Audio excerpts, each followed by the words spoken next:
जय shoe.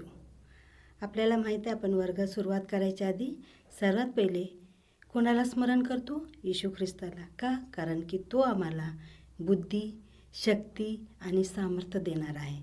म्हणून आपण सर्वांनी परमेश्वराच्या समोर सानिध्यात आलो आहोत. तर आम्ही सर्वात प्रथम हात जोडू आणि डोळे बंद करूया आणि परमेश्वराशी प्रार्थना करूया. हे परमेश्वर पिता, तू आमचा सांभाळ केलं, त्यासाठी तुझी उपकार स्तुती करते. आणि परत एकदा आम्ही तुझ्या चरणात आलो आहोत. आम्ही जे काही शिकणार आहोत ते आम्हाला शिकण्यासाठी बुद्धी, शक्ती, सामर्थ्याने परिपूर्ण कर.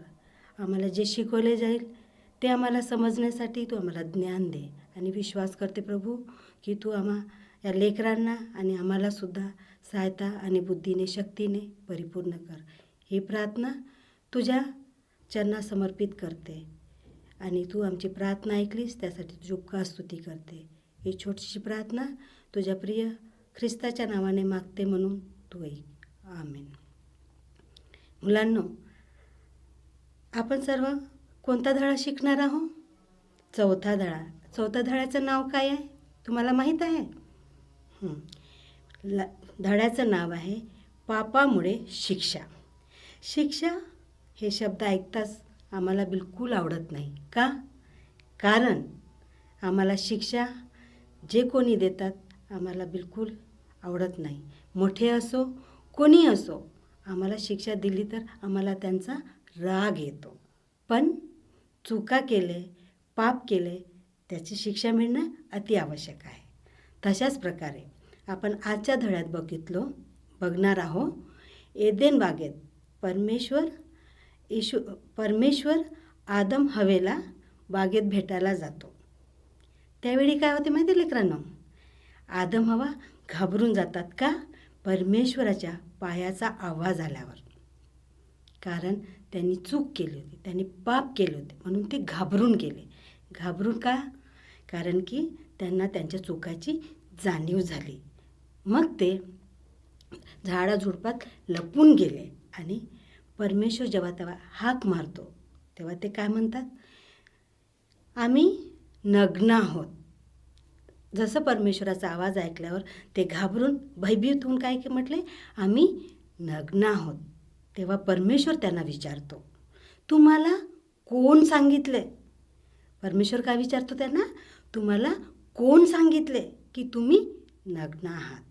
कारण की त्यांना जाणीव होती, त्यांना माहीत होतं त्यांनी केलेलं पाप. आणि ह्याच पापामुळे परमेश्वरापासून आदम आणि हवा दूर झाले. कारण त्यांनी जर चूक नसती केली, त्यांनी पाप नसते केले, है ना लेकरांनो? पाप नसते केले तर परमेश्वरापासून दूर झाले नसते. कारण की त्यांनी चूक केली आणि त्यांना चूक झाल्यामुळे ते परमेश्वरापासून लपून आणि भयभीत होऊन गेले. तेव्हा परमेश्वर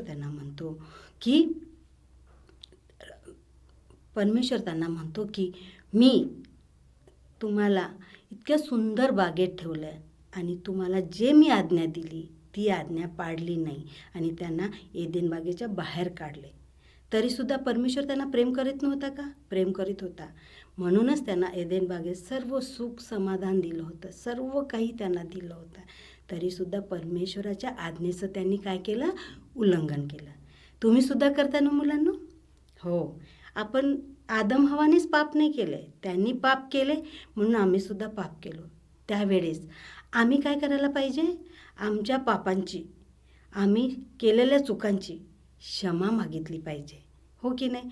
आपल्याला आपले आईवडील शिक्षा देतात ना? हो. शिक्षा देतात म्हणून प्रेम करत नाही का? नाही. ही चुकीची धारणा आहे. परमेश्वर जसा आदम हवेला चुकीची शिक्षा दिली, त्यांनासुद्धा परमेश्वर प्रेम करत होता. ज्या प्रकारे आपले आईवडील आपल्याशी प्रेम करतात तसंच परमेश्वरसुद्धा आदम हवेशी प्रेम केला. बागेतून काढल्यानंतर त्यांच्यावर दयासुद्धा केली. आज आम्हाला पण शिक्षकसुद्धा शिक्षा देतात. आम्ही त्यांचा राग मानला पाहिजे का? नाही. कारण की आम्ही चुका केले, चुकांची जाणीव करण्यासाठी शिक्षा मिळणं अति आवश्यक आहे. म्हणून परमेश्वराने आदम हवेला त्यांच्या पापांची शिक्षा दिली आणि त्यांना एदेन बागेतून बाहेर काढले. बाहेर काढल्यानंतर परमेश्वराने त्यांना सोडले का?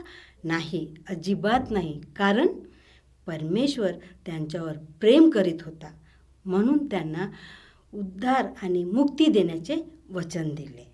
आपण या धड्यापासून काय शिकलो मुलांना? की आपण सुद्धा कोणतेच पाप केले पाहिजे नाही. पाप केल्यानंतर आम्हाला शिक्षा दिली जाते, त्या शिक्षेला स्वीकारण्यास, पात्र होण्यास आपण तयार राहायला पाहिजे.